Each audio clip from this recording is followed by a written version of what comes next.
Halloween week, Yeah. Melissa. Yeah, sure is. Halloween. Halloween. I'm excited. I don't really have any plans for Halloween. I'm not Me doing either. much, but I'm excited. I'm still excited nonetheless. Melissa, how are you? Yeah. I'm doing good, Kyle. How are you? The spooky Friday night. I'm doing okay. We are both dressed up in our Halloween costumes. Yes. Yeah, You are Jughead for the third year in a row? like fourth year in a row. To be honest, I'm like disappointed that I'm still Jughead. Because the idea was to buy this costume and then year after year keep adding stuff, right? So I would do like zombie Jughead or like werewolf Jughead or something like that. But I never did because I moved into the house that I'm in now, and then a pandemic hit.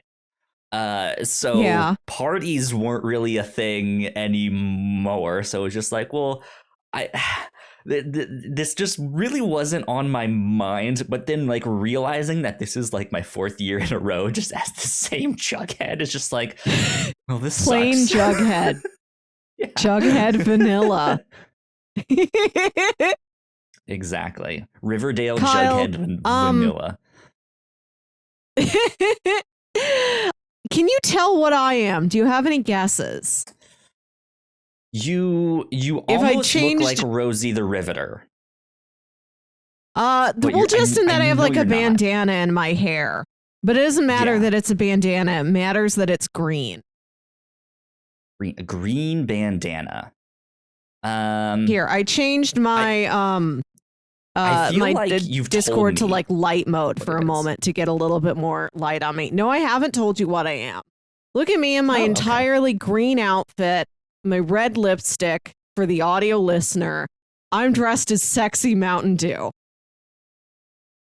Sexy Mountain Dew. Amazing. Put that on the Mountain Dew wiki. Just a whole page for Melissa. Sexy Mountain Dew. I googled sexy well, I didn't Google that, but I googled Mountain Dew costume, and I saw people who like took Mountain Dew cans and like made chainmail out of them, which was very cool. Oh, or just like it's a girl wearing a green tube dress with just Mountain Dew pasted across it. Or I did see some like Mountain Dew Ava pilots. And Mountain Dew, I think like NASCAR like promotional jackets. There was a variety of things, but I didn't see as many people dressing up as Mountain Dew, the approximate concept, but also sexy. The approximate concept. Sam is in the chat. What's up, Sam? Says Melissa is glowy. Kyle's Jughead again? Sexy Mountain Dew in all caps? Yes, all that and more this week on the Whatnauts Captain's Log. Ladies and gentlemen, that's the podcast that you are listening to right here, right now. This is number, I don't even know, 160 something, I think. I totally didn't look at this week's notes because we have our Halloween they don't tradition. matter. I didn't write them. Right, we've each got our secret list of Halloween spooky stories. Yeah. Number 166. Before we get into spooky stuff and our Halloween tradition, Melissa, how's your week been? What have you been up to? I bought a new Blu-ray player. I upgraded to a 4K Blu-ray player. Because my old Blu-ray player, which I got in like 2014 or something, it's not super old, but it was old enough that it would just randomly reject discs sometimes. Like discs that were new, scratchless. I'd watched them once. I knew they worked. There's no reason why you shouldn't read this disc. I know this is your fault and not the disc. Like, I gave it, and my folks got me a Best Buy gift card for my birthday. I'm like, I'm upgrading. Perfect. I want the Blu-ray player I won't have to replace for like another 8 years. Perfect. Yeah. That's good. That's exciting. New stuff is always fun to get. Yeah. I bought a record that I've been wanting for my Ooh. record collection, which is not much of a record collection. I don't have many, but I really am only buying them to frame them, like the artwork and stuff. Like I Yeah. don't actually have a record player to play and listen Mm. to them, but to just like display some of my music taste and stuff like that. And there's one that I've been wanting for a while. It's a Japanese jazz record, and Uh-huh. it's been sitting on my wish list for a while, and usually it's around the $40 ish, and then it's like plus $5 in shipping. So Yeah. not what I would want to pay for that one. But it usually also ships from Japan, and so it's not on Prime and stuff. I happened this week to see it on Prime, and it was only like $23. So I was like, that's like half off, and it'll get here in 2 days. So I was like, bye, let me get that one. So that's what I have done this week. I've done a lot more than that, but new things. Things are exciting. It's a highlight. Yeah, I got a decent deal on this Blu-ray player, but now I have no 4K titles. I have to go buy them, and every time I look at a 4K title, it's like $5 more than I want to pay for it. So who knows when I'll actually get my first pixels? Blu-ray suited for the fancy new player. Yeah. Who knows? It might be James Bond No Time to Die. You might get that 4K Ultra K HD thing. I don't know what it's called. Steelbook. Ultra HD HDR. Yeah, Steelbook edition. Let's see. Sam says, I don't have a costume, so pretend I'm Dark Ryan Akagi or something. Dark because the jacket I have is black instead of brown. Oh, wow. That's the him from an alternate universe. That's the only difference. That's his Spock goatee. He says a black jacket. Evil Akagi. More chaotic than before. Good stuff. Sam, what was the last costume that you actually like bought or like purposely did, of like, I'm gonna go out and buy this costume or make it or something like that? Let us know what the last costume was. I'd love to know. Because I feel like this was it. Like the Jughead one for me was my goal of like, I'm finally gonna get back into like wearing costumes on Halloween and doing all that stuff, and then my plans just failed miserably. So I don't know. Well, they just haven't succeeded yet. You'll get there next year. Zombie. Be any Jughead you want. Be a cyber Jughead. Maybe. I was thinking actually this year about doing like a casual Luigi one, like not actually in like not actual Luigi costume, but like using like normal plain clothes stuff to like make it look like Luigi, of just like, this is his day off, this is what he would wear. Because I have this green dad hat, and then I was in this like white Henley long sleeve shirt, and just like I looked at myself in the mirror, and I was sitting there like, I kind of look like Luigi right now, and I don't know how I feel about that.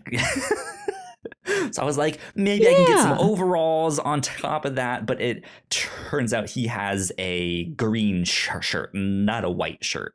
Oh well. Let's see. Sam says probably Aradia Megiddo in 2011, which is a character from Homestuck. Oh yeah, I remember that. Yeah.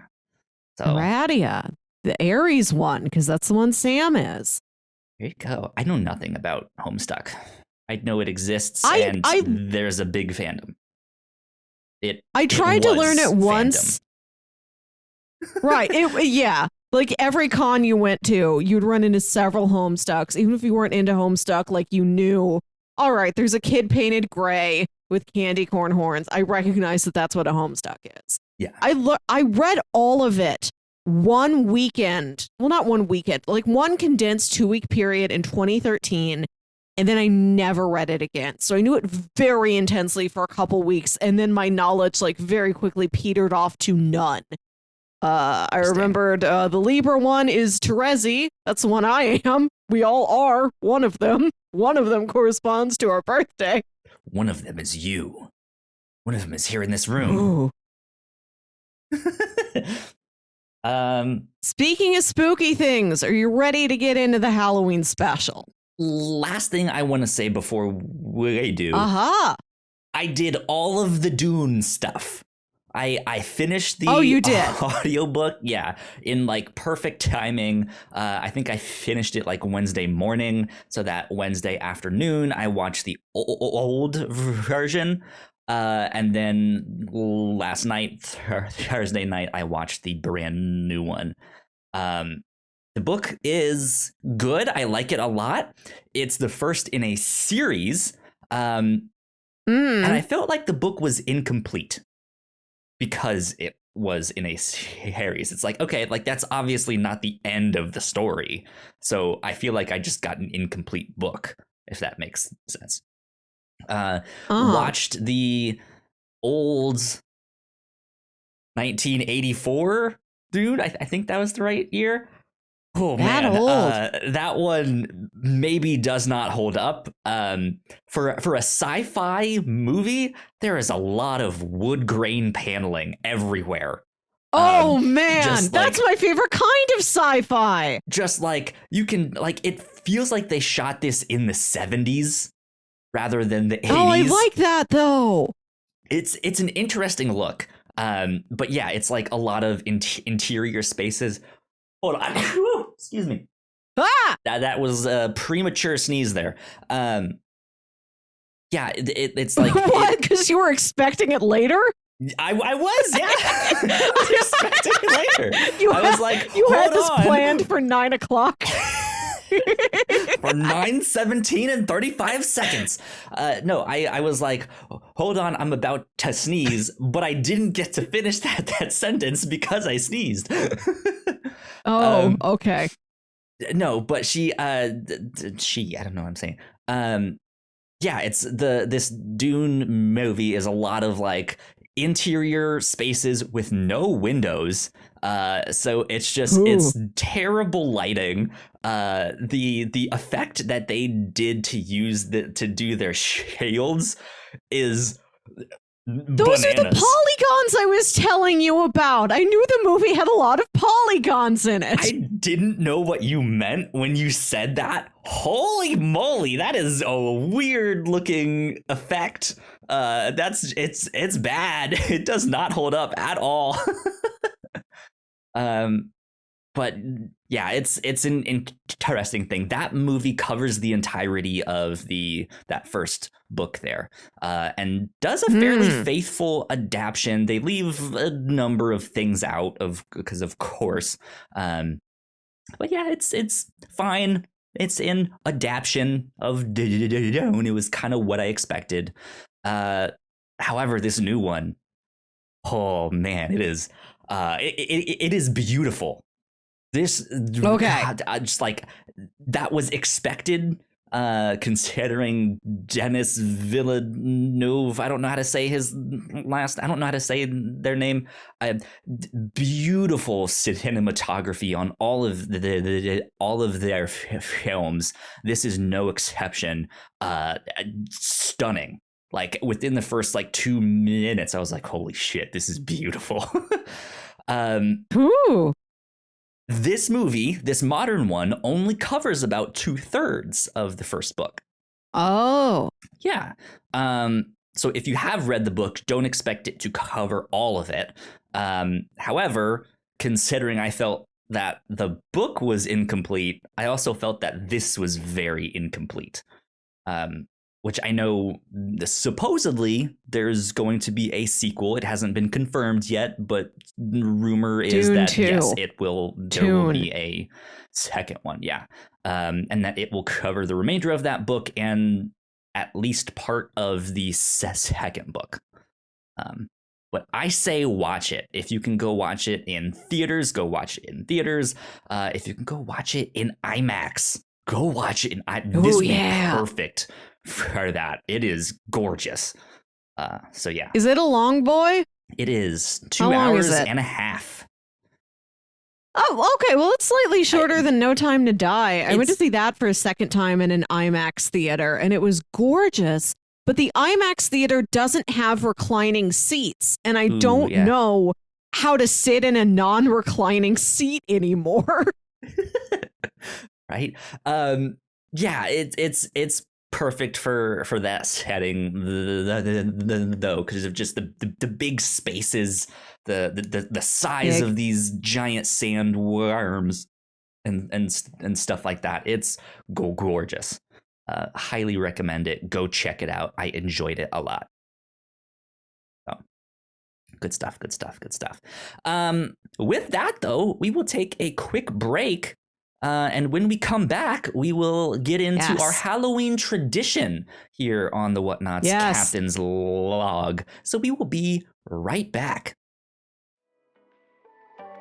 We put a lot of hard work into the shows that we make, and yes, we make multiple different shows here at the Whatnauts, and we'd love it if you would check them all out. You can find out more information on our website at thewhatnauts.com, as well as your favorite podcasting platform of choice. When you type in the Whatnauts, all of our shows will pop up right there. Just don't forget to give us a nice rating and review if you like the shows. If you want to support what we do here at The Whatnauts, patreon.com/The Whatnauts is the best place to do that. You can support us for as little as $1 a month. You can get all kinds of exclusive content at the $3 tier. You can also get a shout out and thank you on all of our shows at the $5 tier. You can support us on Twitch by subscribing to our channel at twitch.tv/The Whatnauts, and we would love to have you all join us for our live streams and talk with us in the chat. And lastly, we have merch. If you want to grab yourself a shirt or a sweatshirt or a mug or something else, go to thewhatnauts.com/store to pick up some merch today. And we are back. Big shout out to our Patreon supporters, especially those at the $5 tier. So thank you to Sam, who has been here in the chat with us. We appreciate it. We love you a lot. Thank you for supporting the show. It means a lot. It really does. Thanks, Sam. Yeah, cool things that we have been up to here at the Whatnauts. Melissa, we have been doing Horror Month on the review show. Yeah, that's been a lot of fun. Can you mention some of the stuff that we've covered so far? We started with a Australian fictional documentary called Lake Mungo about a family who believes their late daughter may be haunting their house. Then we watched the new Netflix show Brand New Cherry Flavor, which is it's about witchcraft and revenge spells gone wrong. Yeah. Then we watched Halloween classic Beetlejuice. Speaking of giant worms in the sand, this week we're reading a comic called Something is Killing the Children. Yeah, you pitched to me. Reading the first 2 volumes of that. There you go. Thank you. Yeah. I am trying to position my Jughead Southside You did Serpents. The same thing last year. Yeah, because it's hot. It like I'm sweating right now. It is so hot. There's also the thing. Kyle takes off jacket and lays jacket on back of chair for display segment 2 years in a row. Yeah. Yeah, Something is Killing the Children is a comic book that I really enjoy. I own the first 3 volumes, and I think the 4th one is about to be out soon. But we are only reading the first 2 for the review show. But that's one to check out as well. Crossplay, our video game podcast, has been a lot of fun. We are in full video game fall season, which is usually the biggest, not the biggest, the busiest time of the year for video games. And the biggest. I don't think that word is wrong. All the biggest games of the year, It's been fun. So you guys should go check that out as well. But yeah, those are some of the cool things that we have been up to here on the review show, or at the Whatnauts, that you guys can go check out. Melissa, let's get into our Halloween tradition. Welcome, boils and ghouls, spooks of all kinds. Welcome to McRib Sterling 3, Season of the Witch. Witch is spelled apostrophe WICH, like sandwich. This is great. I tried to go back and listen to our Halloween one from last year. I didn't have time to finish it. But apparently on last year's one, I also didn't remember who McRib Sterling was. I had to be like, he's our ghost host. Yeah, it's our host with the most, our ghost host with the most. Eating toast. So if you're not familiar, this is our third year in a row. We've done this Halloween special where we look back on the stories we've told each other on the Captain's Log in the past year, and we retell them as spooky stories. We put one twist in there. It's very Twilight Zone-esque, and we're talking about having this Twilight Zone Rod Serling type of narrator, but it got so bastardized that his name became McRib Sterling. That's so great. And then we made a bunch of McDonald's puns on the first one, apparently. Yes. I remember you saying that on the one from last year. I don't remember any of them. I have no idea what we were talking about or how it got there. But he's our host, McRib Sterling. I track a lot of it. He's a misanthrope. I think at one point we decided he looks like Ronald McDonald, but just in black and white. And then at the end of the episode, spoiler alert, I think he pulls off his face and then he's Danny DeVito underneath. A very different height from Ronald McDonald. So I don't know if this is a tall Danny DeVito. Not sure. McRib Sterling has yet to reveal all his mysteries to us. Danny DeVito in a mech suit. Oh, they said McSuit. I mean, you're not wrong. It's the mech suit. Danny DeVito in the mech suit. Oh, this is great. Off to a wonderful start. Good stuff. So, Kyle. Melissa, I have 5 stories that I have planned out, and I think you have about the same stories here. Who wants to start? Do you want to start, or should I go first? I've got a story we can start with. Okay. Go for it. This is based on a tale you told early September about the time you tried to get to the theater to see Shang-Chi and the Legend of the Ten Rings. Yes. And you had a real escapade trying to get there. Worst so imagine, Kyle, life. you're running late for the bus. You finally catch the bus.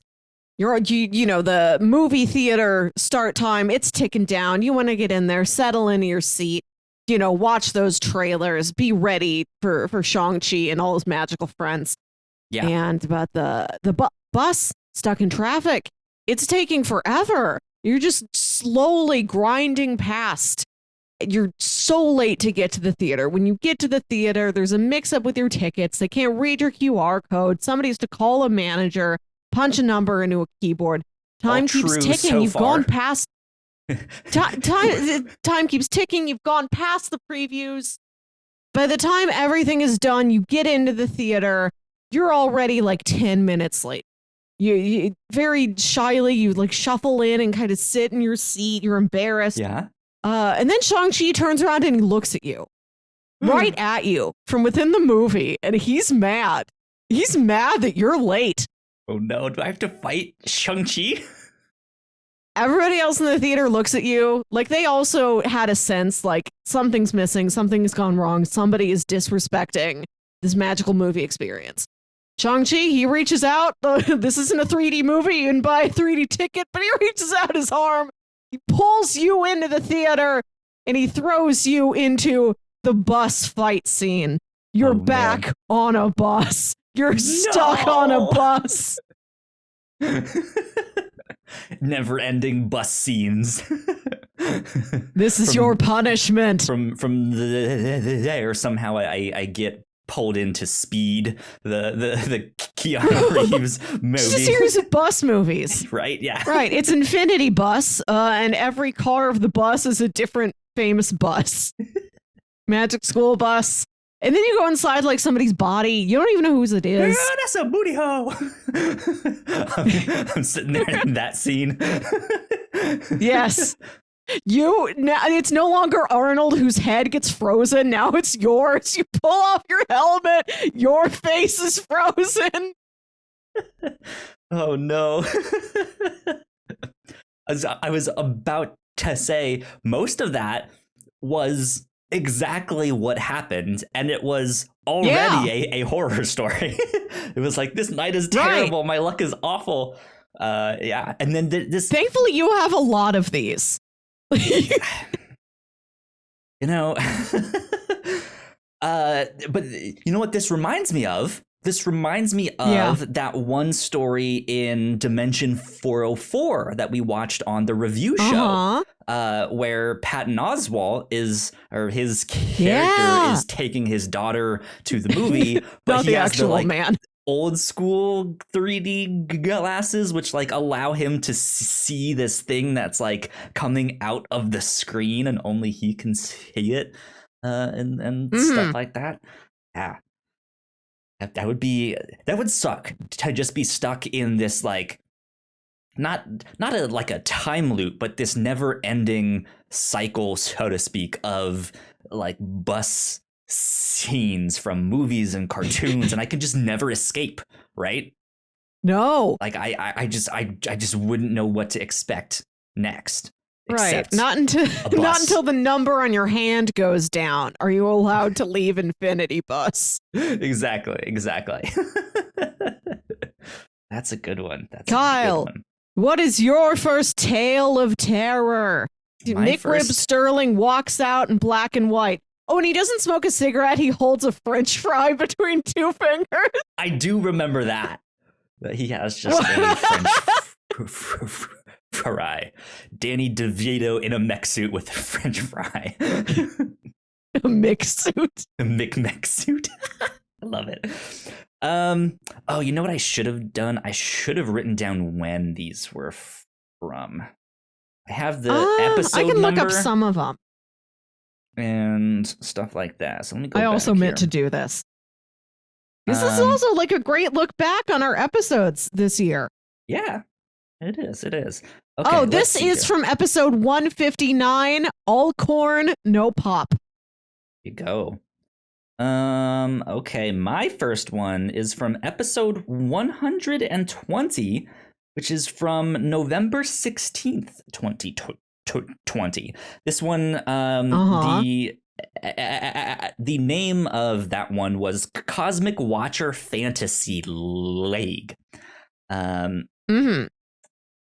in it, we talk about like redoing animated movies. Like if we could take some of the like Disney classics that were all hand animated, it would be neat to like redo them on a computer, or potentially might be neat. Of course, the hand done animation is amazing, and we shouldn't mess with that. But we had a discussion of like remaking them, but computerizing them, so to speak, or to completely like redo the animation style. But reanimating stuff doesn't always mean the art. reanimating Ooh. something can also mean corpses.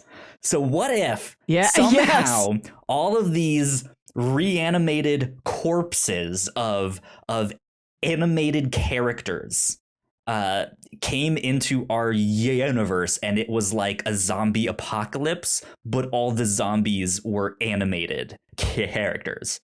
So you have like zombie Buzz Lightyear, zombie Belle from Beauty and the Beast, right? You have zombie Lightning McQueen from Cars and stuff like that, right? And it's like this, somehow they get into our universe, whether it's through some portal cool or world. something. This is Cool World, but it's a horror movie instead of a sexy noir. Whatever Cool World is. It's not the like Space Jam scenario where real people are next to like the just the normal cartoon version of that, but they all somehow died. Whether that was like on the like in transit somehow, or this portal killed them, and like when they come into our world, like that's what they are. They're just these like zombie like things. Or it's like characters who did die in their movies. Like it's Gaston after the beast pushed him off a cliff. Yeah. You know, it's Judge Doom after he got the dip. You know, God, you have to face a Judge Doom. If one of the cartoons, like zombie cartoons, bites you, like you go through the same transition Judge Doom did. Like your eyes just get cartoony.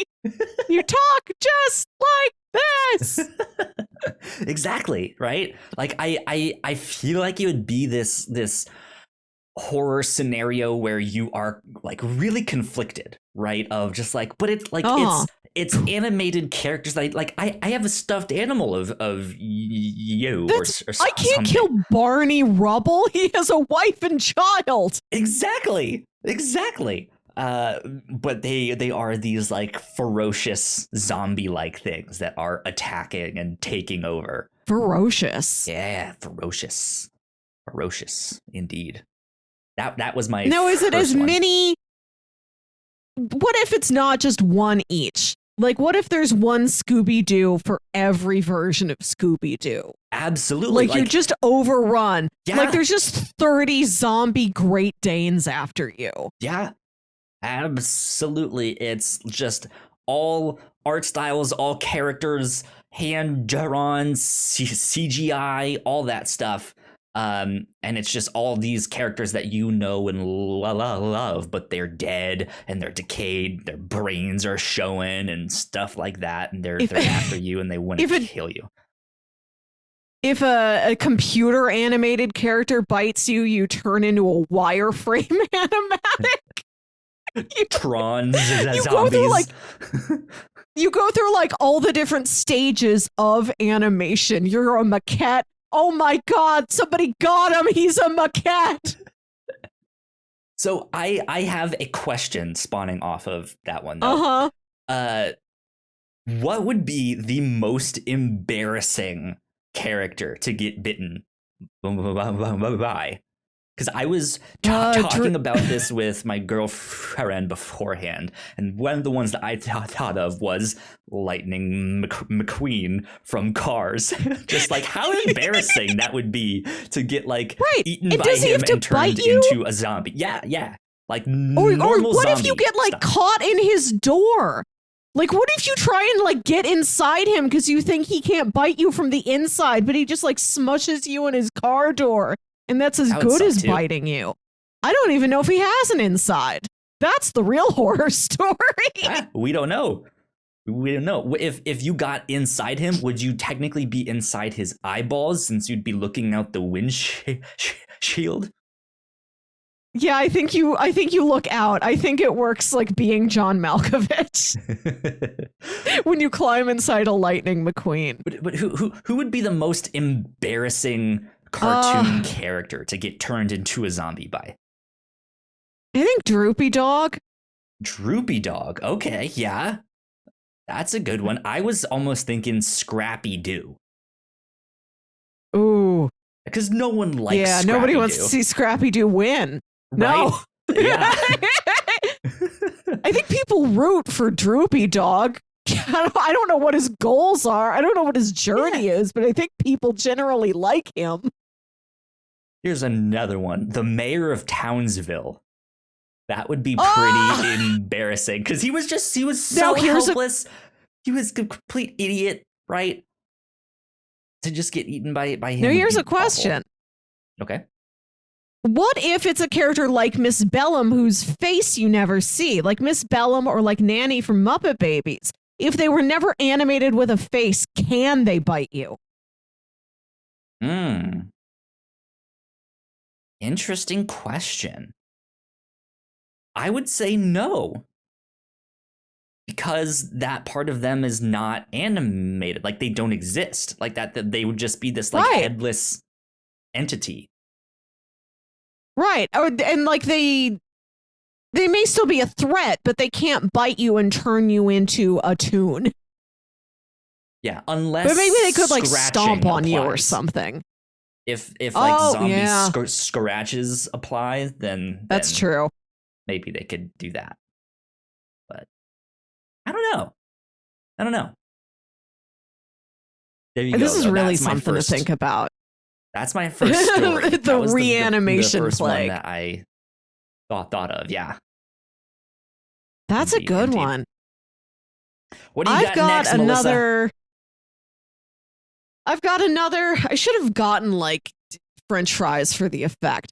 I've got another horrifying tale for you. Again, based off of the episode All Corn No Pop, where we took BuzzFeed personality quizzes that were pick movie night snacks, and at the end we'll tell you what movie you should watch. And there's normal snacks on there. You know, there's popcorn, there's candy, there's soda pop. More unconventional snacks, but still like something you'd eat at a movie, even if it isn't so obvious. Like, yeah, I'd have sushi while I watch a movie. Sure. We get to one of them that just says corn. Only corn. Separate of popcorn. Only corn. Pop. So imagine, if you will, a friend invites you over to a movie night. And you're like, oh, should I bring snacks? And they're like, oh, no, don't worry. I got snacks covered. You go over there, and there's just a big bowl of corn. Like, nothing but it. Just massive bowl of corn. And your friend's so jazzed to sit there and watch The Crow and eat a big bowl of corn. Now, is this and you're watching corn them on the cob, or has it been taken off of the cob? It's off the cob. It's just a heap of kernels is what it is.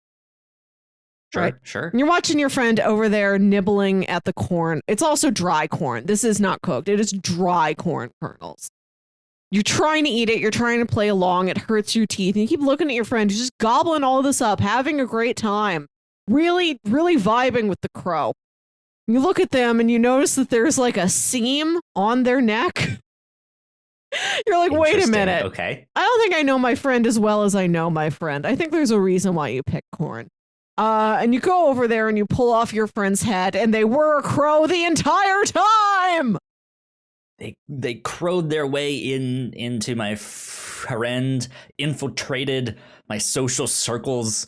That's a scary one too, because like there is this thought of just like the thought of something is wrong and you don't know what yet, and you're just like sitting here like, okay, I need to play along and figure it out, right? And that's that like suspense of until you figure it out can be real tense. Yeah, why corn? What's happening here? Why dry corn? Yeah. You know who? You know who would eat dry corn and watch a movie named after a bird? A bird. And then you pull the skin off your friend. Big bird walks in and it's just like, hey, what's up, guys? Oh, hey, hi, Dad. And he's like, you kids want some snacks? And they're like, no, we're good, Dad. We got plenty of corn. Like, you reach over, you pull off your friend's head, and they're upset, they're hurt. They're like, so what if I am a crow? I invited you into my home. I offer you this film experience. I provide you food. I know it's not like the food you like to eat, but like you can eat it. And at the end of the day, you found out like there's like giant bird people walking around, and you've lost a friend.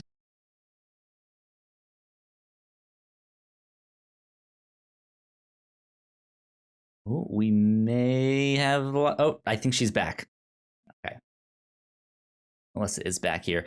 That being said, Sam is in the chat, and I believe has named this one "The Scarecrow Walks at Midnight." Yeah, that's a good one. Good name. Good name. That is a goosebump. What? Yeah. What other? What now? Is this an extension of the reanimated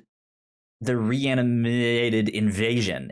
Are these like animated birds? Because I did mention Big Bird, which we know is usually a costume and all that stuff, but there have been cartoon versions. Certainly, certainly. In my mind, when I first imagined this story, before I Googled what animals eat corn, and one of the first choices was crow. I'm like, a crow is pretty Halloween-y. Yeah. I was thinking of a chicken. In fact, I was thinking of Chicken Boo from the Animaniacs. He wears a disguise just like human guys, but he's not a man. He's a Chicken Boo. Chicken Boo. Wow, I haven't thought about Chicken Boo in forever. That's wild. That's my job. I'm here to remind people about Chicken Boo. Go listen to Saturday Morning Obscurities and Melissa's other podcast. Not sure if Chicken Boo has come up there. We'll have to plan for a Chicken Boo episode. The lore of Chicken Boo. Who is he? Where did he come from? How did he get that disguise? He's just trying to fit in. You know, I think he just wants friends. He just wants to eat corn. Just like a big wide-eyed chicken trying to make his way in the world. That's funny. That's a good one. Okay. Are you ready for my second one, Melissa? Yes. Okay. This is coming from episode 130.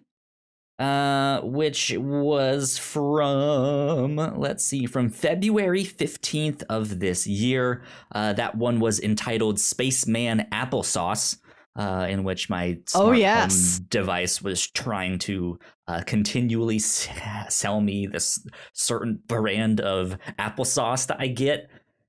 And I've already bought it, so why are you trying to sell me more? And it just wouldn't stop. How many Go-Go's squeeze applesauces does it think a single adult man needs? I don't know. But in that same one, you were stuck with 2 couches for like a week. I was. Yeah.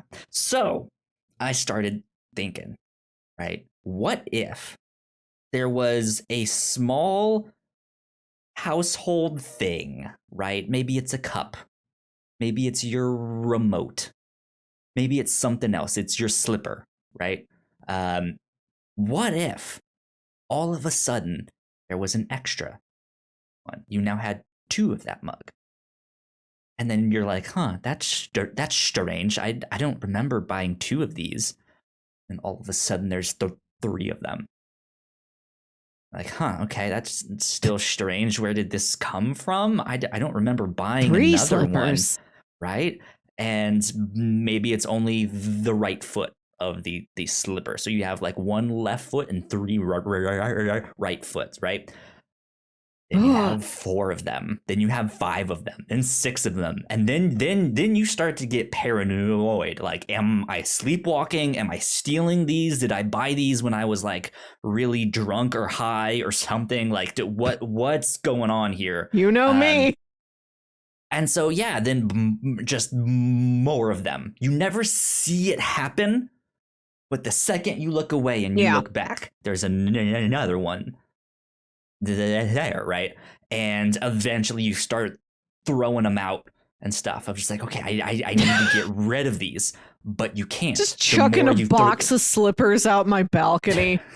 The more you throw away, the more there are inside. So it's multiplying so fast that you can't deal with it, that it has taken over your house. It has filled the rooms of your house so much that you are now trapped inside and you are stuck and you are being crushed to death by the right foot slipper or that your favorite mug or your TV remote, just because there's a million of them inside your house there. I can't open the door. Like, I can get out onto the balcony, but then it's like, do I jump? Do I throw a bunch of slippers down? Do I see if I can fall onto a pile of slippers? Right? Yeah. Just it's this like weird descent into madness of like there's no explanation of like why this thing is multiplying. Yeah, exactly. And it's why is my house bigger? Where does this hallway go? Exactly. Why are there 30 of the right slippers and only one left slipper? And only one left.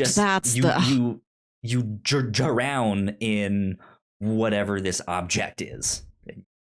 You just get stuck there. Your house explodes. And then when I'm found, slippers. Are they all still there?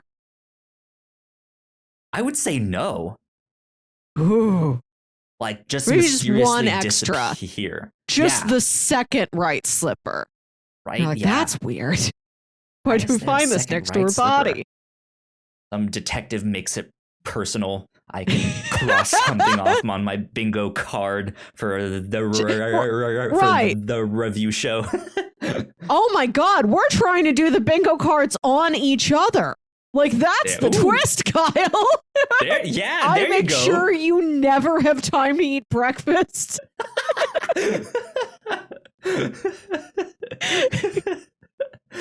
Somehow I have to like make Melissa get punched through a building. Right. You finally get your cybernetic arm, and then you're legally considered a robot, and then you're blamed for murder. Blamed for murder, yeah. That's funny. But I feel like something like that, where one thing is just multiplying, is some kind of like Twilight Zone thing, or just like some like short, like odd short story, like an Edgar. It's very eerie. Poe, yeah, where this thing is just multiplying for no reason. This happens in the final Harry Potter book, if you remember. Like, they have to go into some vault at Gringotts and steal some magical item. But there's a curse on that vault where it meant to like offer a just cosmic punishment to greedy people. We're like, okay, you can sneak into the vault, but once you get in there, all the gold in there is going to double and double and double until you are drowned in gold coins. Sam points out in the chat that apparently Chicken Boo makes one appearance in the new Hulu series, and it's part of an episode that was like, where are the other characters? What happened? I like that. I love it. I still got to get around to watching that new Hulu series of Animaniacs. Minor spoilers if you don't want it spoiled, but apparently fine. Chicken Boo hunted them all down. Or at least that's what I assume you mean by that, Sam. Chicken Boo killed the good idea, bad idea guy? Chicken Boo hunted them all down, and apparently season 2 of that starts on November 5th. Sam says, yeah, Chicken Boo hunted and killed them down. We're befriending a murderer. He's bringing us into his house to have us be killed somehow, fatten us up with all his corn. He's going to fill us with corn and then eat us and corn at the same time. Yeah. Human on the cob. Kyle, it's funny that you told a story.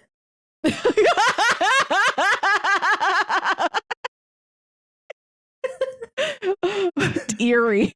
Don't like it. You remember those old Gushers commercials where a kid would eat a Gusher and their head would become a big fruit? I hated those. What if there were vegetable Gushers and your head became a big ear of corn?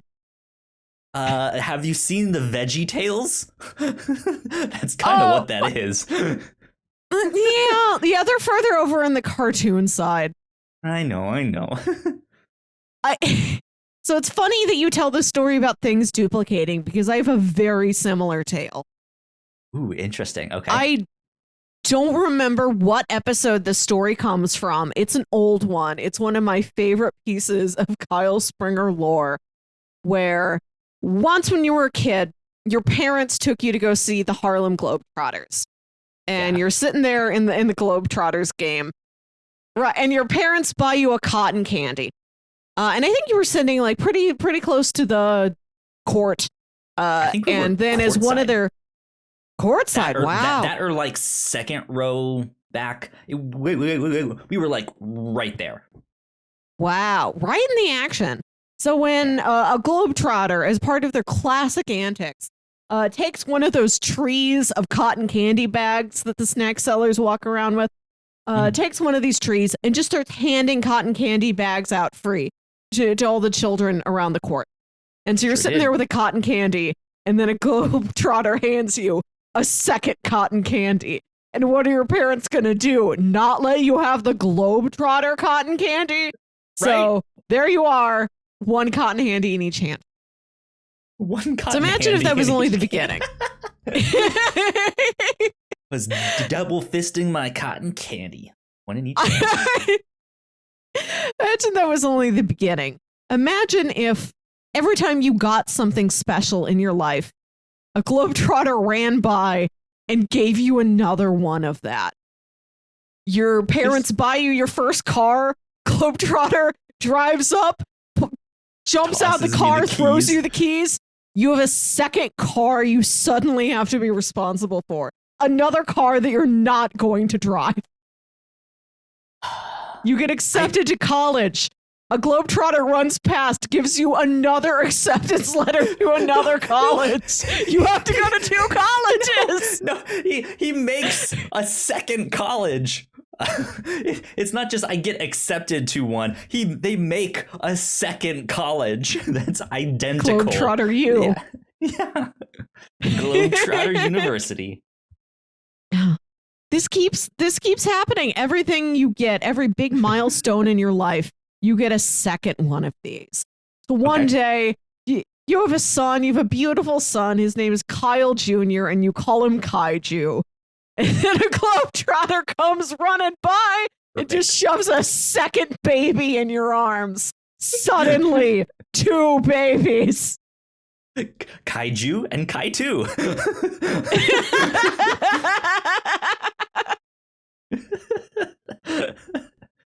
all the way till your death, Kyle.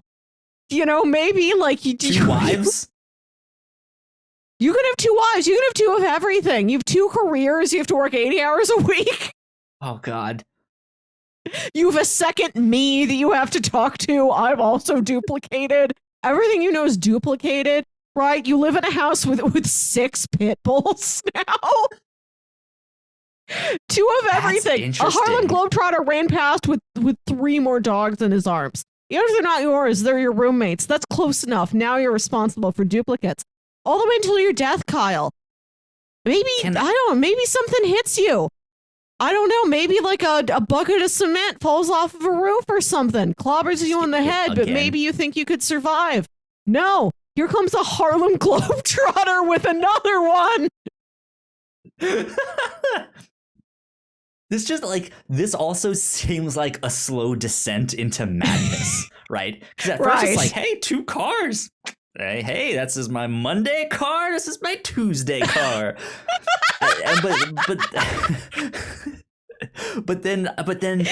Yeah, it starts to get so absurd. It starts to be things that maybe aren't as special or that I don't want, right? Yes. If I get hit with a bill or something, I then have 2 of them. 2 bills. Right? Thankfully, my credit score has somehow doubled because I now have two credit now scores. You're investigated for fraud. It's like, how do you double that number? You have one number, but it's twice as big. Yeah. Yeah, they just like I have two like just two of everything. Like they just don't understand. And it's just a globetrotter that runs past and like throws it at you, and you can't catch him. It's been the same globetrotter your entire life. You can't find him. You can't catch a globetrotter. He's got his antics. He'll just like alley-oop around you. Just run circles around you. You can't beat a globetrotter. Dribbling a basketball, spinning it on his finger. Right. God, that's funny. But yeah, that is another like slow descent into madness. So I'm assuming I can't get rid of this stuff. Like if I try to sell the car, what would happen? Oh, you can get rid of it. You just there's the time when you were obligated to be responsible for it. Wife, are you going to give away second baby? Right. Here's this. Are you going to give away Kai too? But am I really the father? I don't believe Kaiju is already bonded to his brother. You're gonna split him up? Maybe I am. I don't know.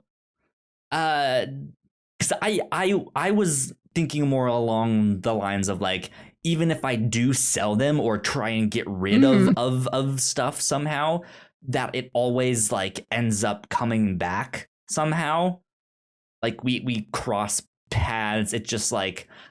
Yeah, I don't know. Like somehow I like a second uncle twice removed dies like 2 months down the road, and somehow he bought the car that I just sold. Like he bought it off of someone else, and like I now inherited the car again. Right? Or it's like I in my can't mind, get rid of this stuff. It's just always the Globetrotter every time. It never comes to you through a non-Globetrotter method. It just re-delivers the car. He can dribble anything. Forget what I said about him driving it earlier. He was dribbling that car. So my car has hydraulics, is what you're saying. No, he's the only one who can do it. You can't figure out how to replicate that yourself. Ah, I wanted hydraulics in my car so I could have the cars that are like bouncing. Well, if you put hydraulics in your car, he's going to run by and give you a second set. Now your car's too bouncy. There you go. You go, indeed. That is a good one.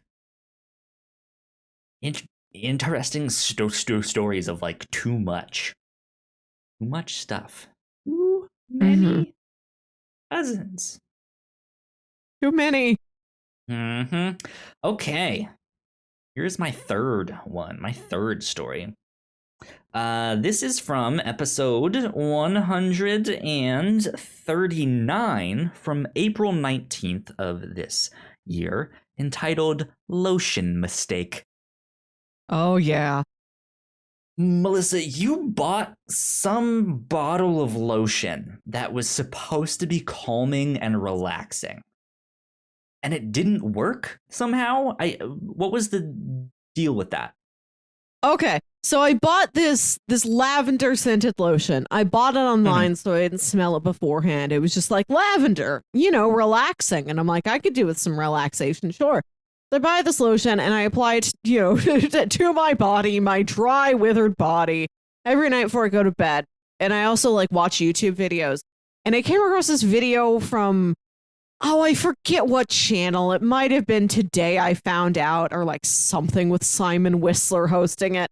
But it was a video about this deep sea, like engineering mission. Like they were installing like the bottoms of oil derricks or something. And there was like this team of underwater divers who like lived in this pressurized submarine.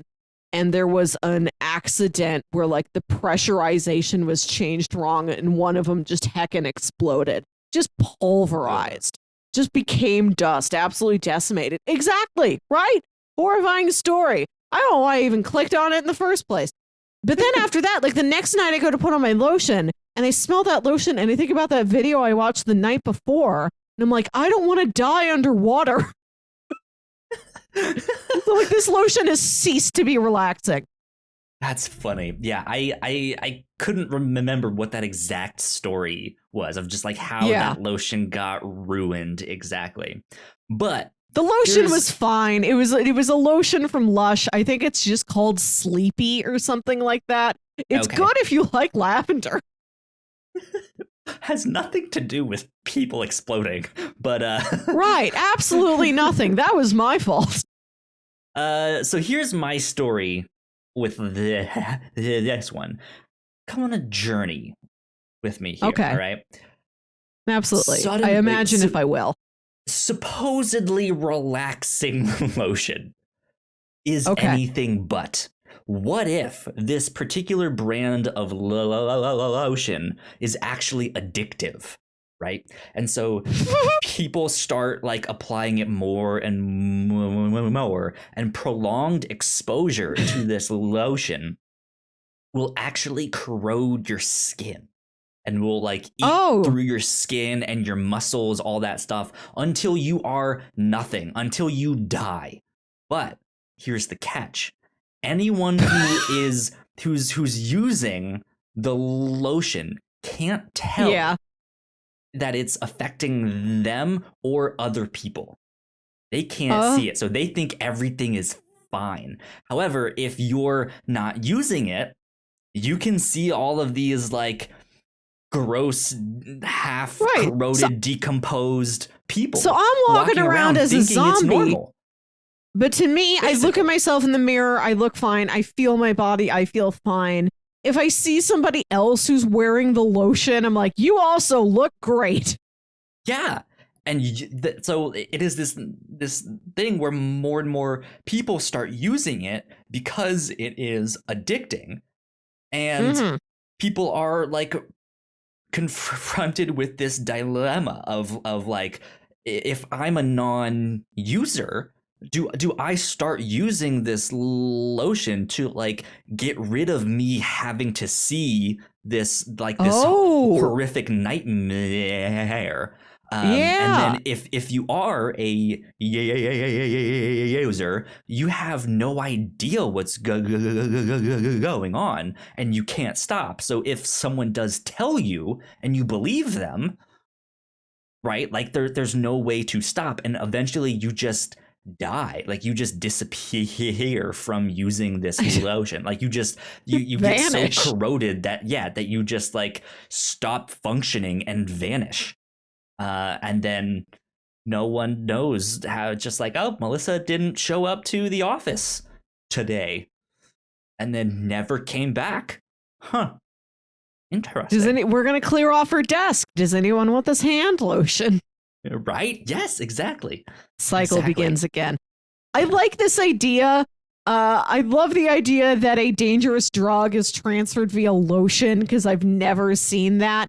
Like, think, if you're watching a movie or a TV show. I feel like that's so 90s, though. Shit. I've never seen it. So I think it's timeless and I think it's futuristic. Like we've seen in a movie or show, whenever they have to invent like a fake drug, like you've clearly seen Riverdale. What sort of drug is Jingle Jangle? How do you do it? It's like pixie sticks, if I'm not right. mistaken. So it's like it's something you snort. It's like a pill you put in a mouth. It's something you ingest. We watched the movie Looper, where they've got like these little eye droppers of drugs they put in their eyes. Yeah. Like people are movies and TV when they're like, we want there to be an issue of vice in our society. Let's invent a drug, and maybe we'll invent, whatever way you put the drug in you. Kids don't do drugs. This is purely hypothetical for fiction writers.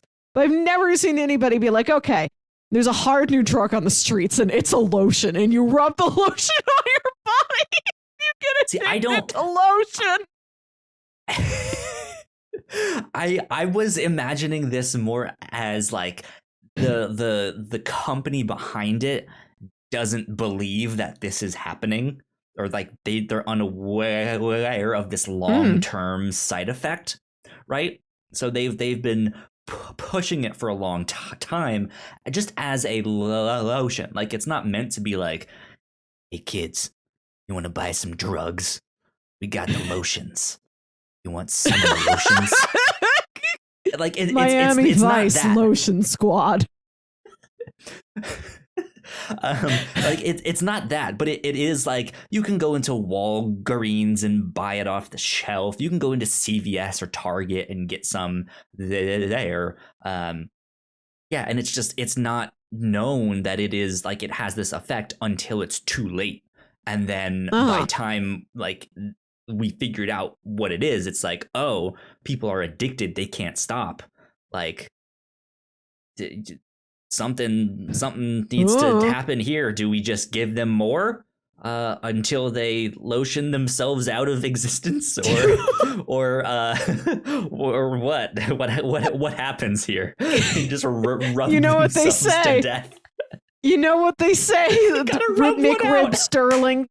You know what? No, McRib Sterling comes out. He's smoking his French fry, and he's like, "I guess it is true what they say that an object in lotion will stay in lotion."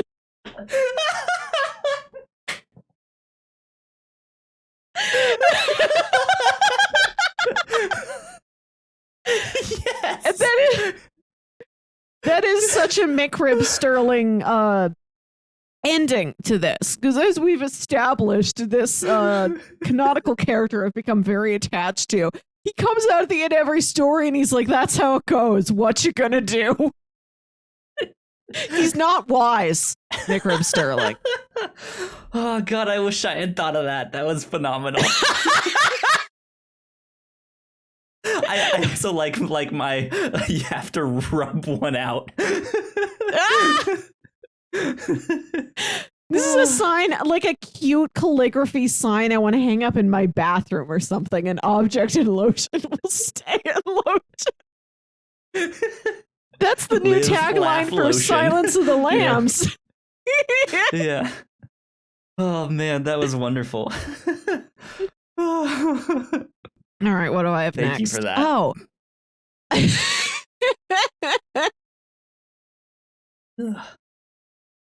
What's next? I didn't write down what episode that this came from. I've been re-listening to a lot of older episodes recently. So just looking at the episodes I've recently listened to, this might have been in Mrs. Susan Spider-Person. This might have been in Robots Near Me.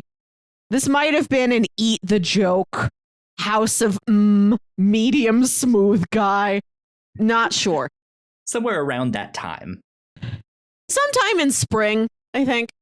And this is a story you told before, but this is the most recent time you've mentioned it, and this is what put it in my head. You've told me about when you were a kid, like your mom had this CD, and the CD was labeled Top Secret. Yes. And you remember that the outside of the CD made it look like like that was like a stamp on a piece of folder dossier thing. Yeah. That's like a stamp on a top secret. Yeah. And you remembered it because was it an album of like all cover songs? I don't remember. The only song that I liked on there was Moondance. It's a marvelous night for Moondance. Yeah. That one. Exactly how it goes. Mm-hmm. Right, but it like wasn't the Van Morrison version. It was some cover, and you told me you're like you have never been able to track down what that cover was. Yeah. And you've never been able to find the CD that was labeled Top Secret. And I mentioned once, like, this is what brought it up earlier this year. Like, hey. One quick thing to clarify, it was not labeled Top Secret like by my mom or stuff like that. That was the actual name of this thing that was like it was written art. on the CD in such a way to indicate that that was the title of the CD by the manufacturer, not by your mother, who's not trying to hide Moondance from you. You shall never listen to Moondance. My child will never do the Moondance. It'll become a moon boy.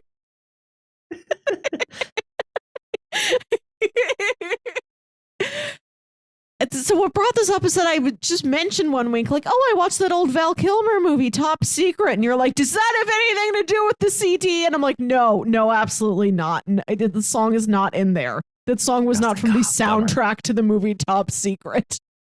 A movie where Val Kilmer plays like some teen pop star who is sent on like a Goodwill concert over like the Berlin Wall, and it's like a Cold War spy romp from the guys who did Airplane. It's pretty fun.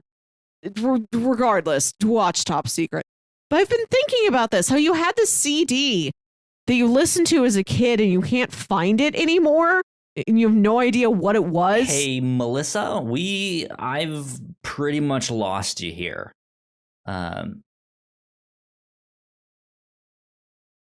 We may have to go to a break because Melissa is basically frozen.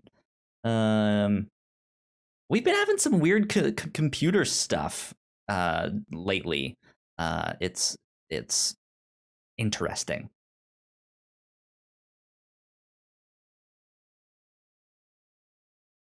This is still talking, or at least the lag hasn't caught up. So I don't know.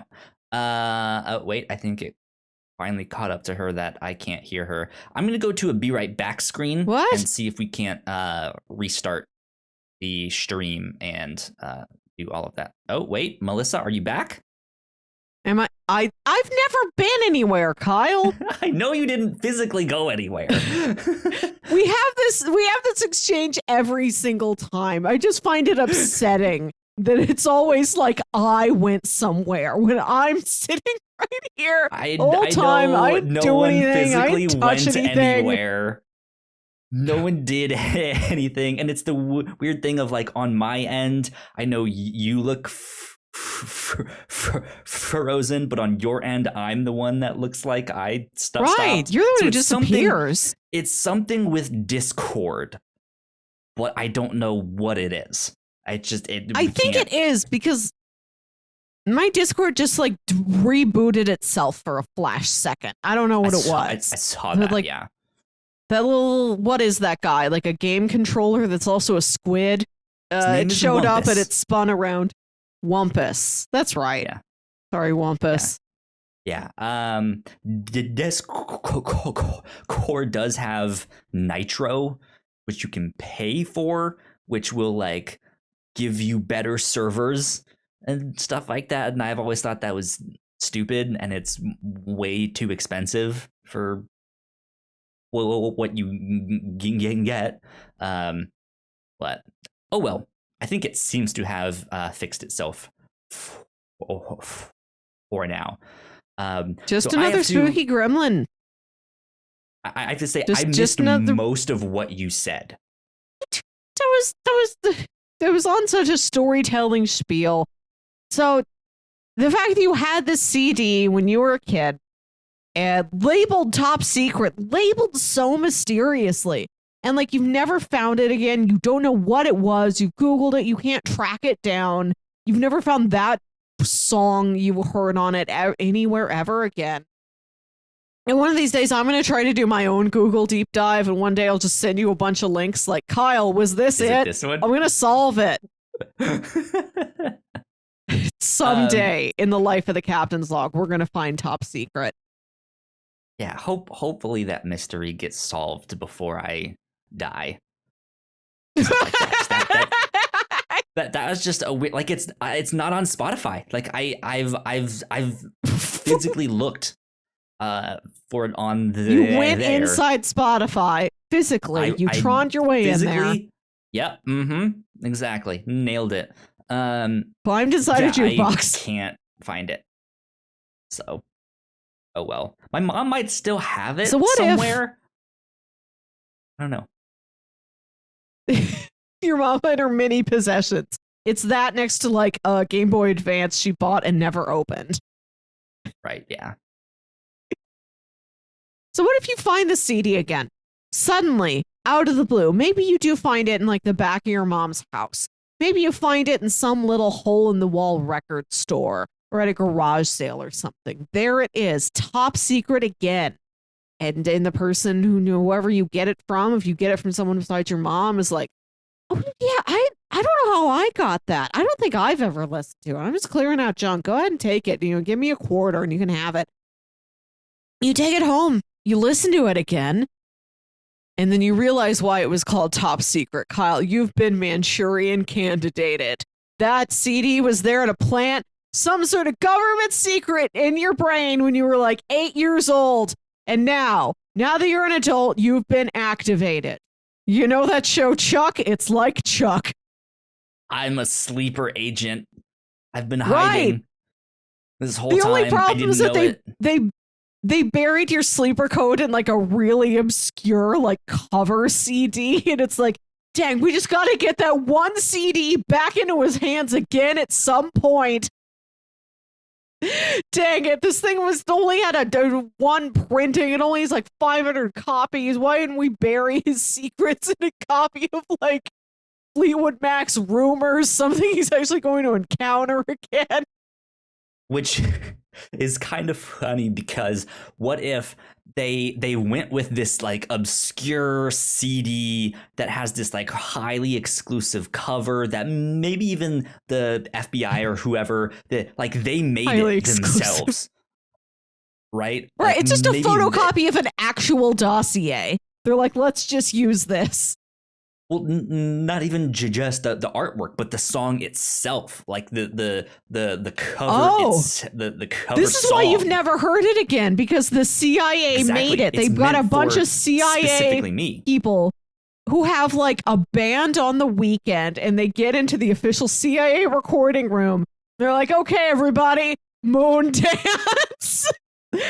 Exactly. But here's why they started doing that. Because, Melissa, one time there was this sweet, innocent little girl, and her friends wanted to make a mix CD for this guy that they knew back in high school, and it just so happened that on that mix CD was the correct sequence of songs to activate him into, and it went bad. This is why I've never seen Daniel Torrington again. We gave him that mix CD, and it was all the right songs in the right order, vibrating at the right frequency, and it activated him. He's a sleeper agent now. He's an Ethan Hunt. He's off the grid. Yeah, exactly. And they're like, they had this big like crisis and all that stuff, and they're like, we can't do that again. We need to custom make these songs so no one else can find them. It's specific for each person. That's funny. Right. That's great. I love that.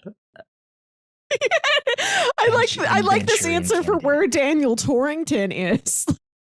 Like, yeah, there was like a secret code hidden in a YouTube MP3 download of Richard Cheese's cover of My Neck, My Back. And this man heard it. And it turned him into a robot. He's a Winter Soldier. That's the exact Winter Soldier configuration. God, that's funny. But yeah, no, I haven't seen Manchurian Candidate in a while. That story, it like the twist is that he is a sleeper agent in that, and he didn't know. I've also never seen it. I just think I know it as a pop culture reference. I've seen the remake with Denzel Washington. Thanks for specifying, so I didn't confuse him with other Denzels. I mean, you know, me and Denzel, first name basis. So, but no, I've seen that one, but that was forever ago. So I don't really remember exactly how the twist went, but like that could be a horror movie in and of itself, of just like this life that you lived turning out to not be exactly what you thought it would be, right? Just like you're actually something else. You're not who you thought you were. Good stuff. Okay, here's my next one, Melissa. Okay. This is from number 154, which was from August 2nd. This was one that I was not on. I was on my vacation. This one, I believe, was you and Alan that had this This discussion. is a fun one. Yeah. This one was entitled My Demon and Me. And apparently on that one, you guys talked about these like augmented reality goggles that showed the location that you're standing in, but in the past. Yeah. What if you have these augmented reality goggles on and I wanted to say that like we were just imagining what if you put these on and you went into a Taco Bell and it looked like a 90s Taco Bell. This is like the only idea we had. It was very silly. But you think I witnessed a murder. You think I have a last night in Soho situation. Exactly. Like you witnessed this murder, except the murder returns and he looks right at you and he sees you. And he's like, I know you're there. I know you're watching me. I will get you. And so he's you. And I presume all of this is also still in a Taco Bell, right? So he kills somebody in a Taco Bell. He turns around. He sees me, and I'm like, is he going to be? Is he going to look for me in other Taco Bells? Could he see me? I'm drinking. Look at me. I'm drinking a Baja Blast right now because I'm sexy Mountain Dew. Like. I can't turn away from Taco Bell. Like, I'm just lured in every time, and I'm like, what if I go there and he's like the car behind me? What if I pop in to get my cinnamon twists? And the twist is that there's a man who saw me I saw him murder somebody in 1994 when Taco Bell was teal and magenta. Well, here's what I was thinking. Here's where I went with this. So he turns, he sees you, and he's like, okay. I will find you, right? So then you rip off these augmented reality goggles, thinking like, man, like that murder happened like 30 years ago. That guy had to have been in his 30s or 40s. I don't know what happened to him. Let me look this up. You look it up. That guy was never caught. He's out there still, right? And he is coming for you. And all of a sudden, yeah, you have this guy like chasing after you, just like watching you, stalking you, all of that stuff. Like you said, like he's behind you in the drive through at Taco Bell and stuff. And yeah, that's like he like somehow you have to like stop him or he will stop you. Well, maybe this is what Daniel Torrington has been training for, and he swings in to rescue me with his Winter Soldier training he got. Maybe this is what happened to Daniel Torrington. Maybe this was the crisis that happened. No, he would have been just a little boy, same age as me. He wouldn't have murdered someone in our local Taco Bell. Unless he's a time traveler, too. Dun, dun, dun. Heck, he could be doing anything. Who knows? Yeah. But yeah, that one, that was my fourth story. Ooh, okay. Speaking of Alan, I've got another Alan story. Let's bring in some of our fellow co-hosts here on the Whatnauts. Keep bringing it coming. Oh, I went back too far. This is an anecdote from the second episode back this year from January 18th, episode 126, entitled Forgettable Danish. Yep. Where I think it was the first captain's log that Alan was on. So we're like, Alan, tell us about yourself. And he's like, I'm a weird dude. I've got weird stuff about me, guys. And he's like, I don't like mayonnaise. We're like, lots of people don't like mayonnaise. I also don't like mayonnaise. Right. And he's like, I like to eat my Eggo waffles while they're still kind of frozen. We're like, all right, kind of weird. They're not wild. And then he's like, I don't know what a Danish is. They're like, how do you not know what a Danish is? It's one of the most common breakfast pastries in the entire world. You've never seen it? And he's like, oh no, I'm sure I've seen it, but I can't remember what it looks like. I have not retained any image of the pastry known as a Danish. My mind is a blank slate. I know it exists, can't describe it to you. It vanished. It danished.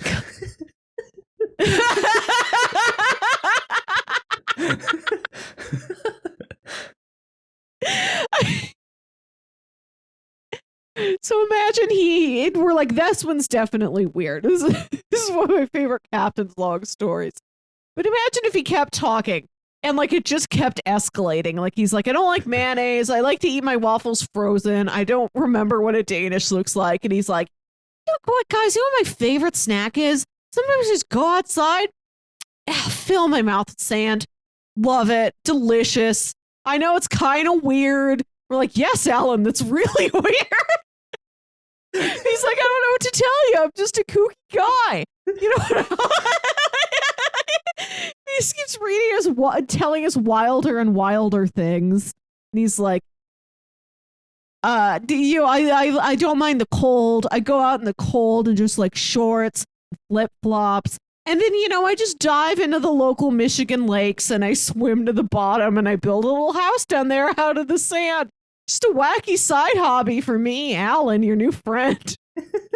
Just increasingly alarming Alan stories. And we're like, we don't know who we brought on. He's very friendly. We don't know what kind of creature this is. Oddly enough, this reminds me of the scene from Men in Black when the alien is like wanting that like salt water, the sugar water. Sugar water. Right. Yeah. Yeah. Just like sugar water. I want sugar water.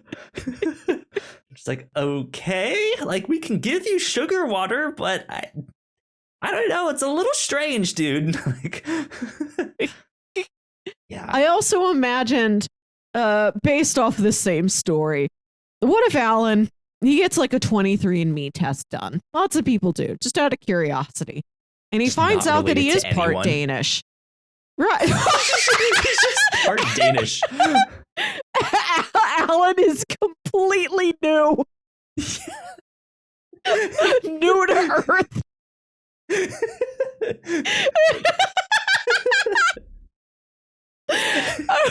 That would be terrifying, would it not? Right. Just like you are there was literally no not related results to anyone. Like you thought nothing. Your parents are your parents. They're not. Like they didn't actually give birth to you. You are a new being. We're like, they must have. Like we have records that say they do, but also we ran the DNA tests and you and them got nothing in common. Yeah. You have nothing in common with any human beings, Alan.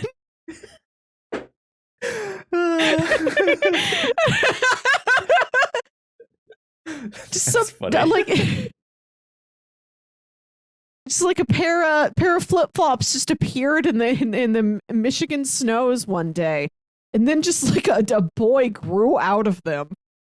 Turns out he's also a member of the Harlem Globetrotters, and he just likes to deliver things to people, and he's been the one that's been delivering me the stuff. This is your new son. But imagine what if he gets a 23andMe test done and he is like part Danish, like from Denmark, the country. Who knows? I thought you meant like actual pastry, like it's called pastry. No, like I was gonna say that his inability to recognize a Danish the pastry would translate to any parts of him that come from Denmark the country by lineage. Like he's filling out a form, like he's, getting his driver's license renewed, and they're like, okay, what color are your eyes? And he's like, I don't know, I don't remember. He's like, I know I have eyes. When I look in the mirror, I know they're there, but like I don't remember them. I can't picture my eyes right now. Sounds like he's on the lotion. Right. He's like, I think just any of the Danish parts of him he can't retain. Wow.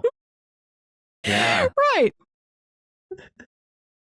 Okay. These are okay. classic like Danish arms or something. And then he's like, I know I must know how to write, but like I can't think about it. Like I can't really picture my arms.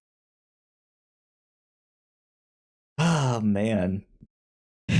Yeah, that's a weird one for sure. I wonder how he would feel about that. I was not expecting this one to have. I was not expecting this to have so many moments where we mention Alan. Just that one story, just the story about the Danishes, so much potential. Turn it into something. I mean, it's one of the eeriest things I think I've encountered just in everyday life in like a very minor, low stakes way. Like, you don't remember what this common pastry looks like? That's weird. But like, what if it got weirder? Yeah. Yeah. Who knows? Who knows?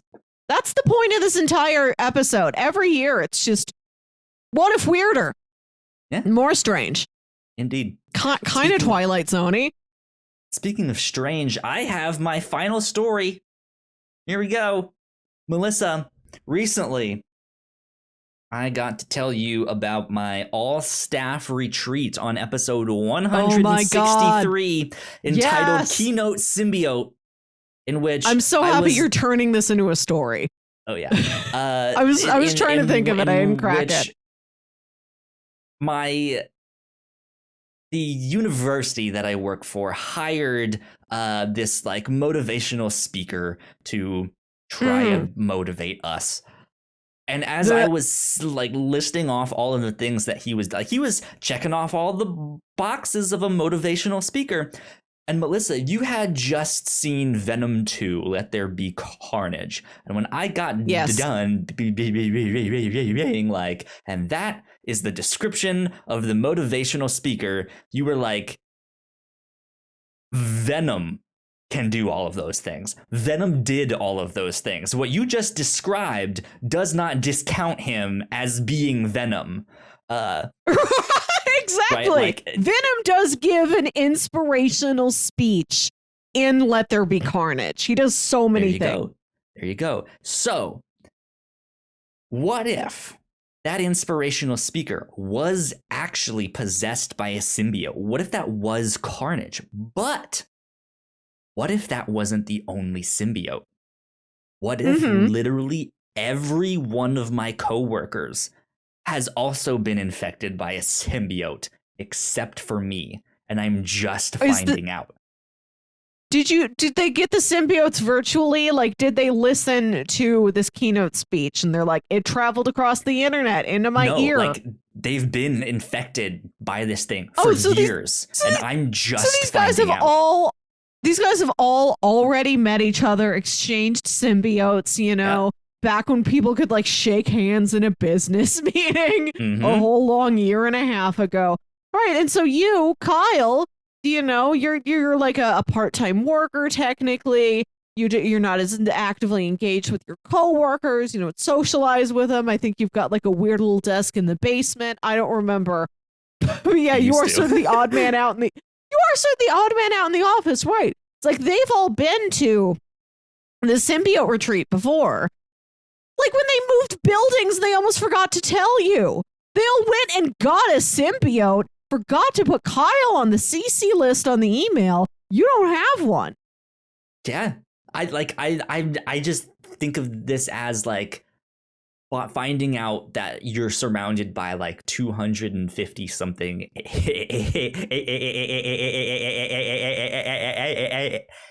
aliens and just being like, oh, do they know that I'm not one? Am I supposed to know that they are these things? Like, what's happening here? And just like trying to like not let on that you now know that you're like surrounded by all of the stuff and trying to figure it out. Yeah, that would be wild. That would be scary. I think so. That's the plot of Secret Invasion. I'm the only person in my office who's not a Skrull. Yeah, right? How do I catch up on this? Why doesn't anybody scroll me? Indeed. Indeed. Well, yeah, that's about it for our scary stories for this one. Unless you have an extra one, I don't know if you have. That was anymore, 5 for me. 5 for me as well. So yeah, 10 spooky stories. Ooh. Yeah, from old Captain's Log stories and stuff that we have talked about here on this show. That was a good one. It was fun. It's fun indeed. Sam is in the chat and says, I'm seeing a lot of horny symbiote alternate universes for other things like Voltron and Infinity Train. Oh, Sam's two most involved I don't fandoms. put it past, especially Venom with that big tongue. Just right. You can, and like he's just like an alien goo who comes down from space. Like you can put him in any story. Like what if Frasier had a symbiote? What if Frasier was Venom?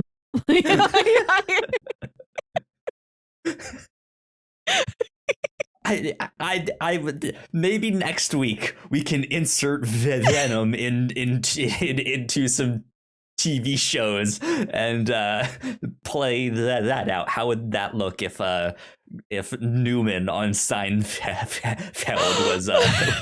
was Venom or something like that? Kramer just busts into Jerry's apartment like, you guys hear that Newman has an alien inside him? I want that. Exactly. Well, I think we are going to wrap things up here this week. We hope you guys are having or had. I guess this will be out after Halloween. Is that right? When does this will come out? This will be out before Halloween. Right, and then next week we do get to record another episode that is before Halloween, but we'll release afterwards. Which happened to us last year also, so maybe you'll get a little bit of extra Halloween bonus content. Extra spooky stuff, yeah. Well, happy Halloween. We hope you guys enjoy it. We hope you are all safe and you eat lots of candy and spook some spooks. Spook some spooks. Enjoy a hot dog, mummy. My personal favorite Halloween treat. Indeed. Melissa, where can the people find you on the internet? You can find me on Twitter and Instagram at Wilkywit. That's WILKYWIT. And as mentioned earlier, listen to my other podcast, Saturday Morning Obscurities. This is me and my brother Jams talking about weird old kids shows you feel like only you remember. We've not yet talked about Animaniacs or anything over in that like Steven Spielberg presents Amblimation family of TV cartoons. We'll get there eventually. Lots to talk about. Freakazoid? For sure. Plenty to say. Chimpanzee? Yeah. Good stuff. If you guys want to follow me, I'm at YoKyleSpringer on Twitter. And if you guys want to stay up to date with all of the stuff that we do here at the Whatnauts, we are at the Whatnauts on Twitter. So please go like, share, subscribe. No matter if you're animated, reanimated, live action, or what have you. That would be wonderful if you could help spread the word. But with that, I think that ends the Captain's Log for this week. We will be back next week. And until then, bye. Bye. That's bye, but spooky.